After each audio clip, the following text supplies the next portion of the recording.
Hello everyone, লন্ডনে এখন সকাল 7:30 বাজে। তো আমি গতকালকে কিছু চারা গাছ ফার্স্ট টাইম ওভারনাইট পুরো রাত্র বাইরে রেখেছিলাম।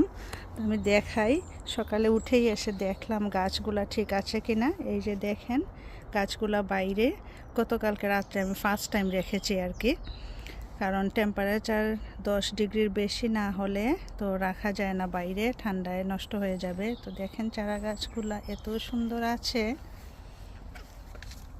দেখেন আমার লাউয়ের চারা, এখানে আরেকটা লাউয়ের চারা, এই যে করলা, বেগুন, এই যে করলা, আমার স্ট্রবেরি, এইগুলো হচ্ছে স্ট্রবেরি, আর একটা করলা গাছ, এই যে শসা, বেগুন, মরিচ, এটা আরেকটা ডিফারেন্ট ধরনের শসা, আরেকটা বিশাল বড় করলা গাছ, আর এই যে ওই টমেটো।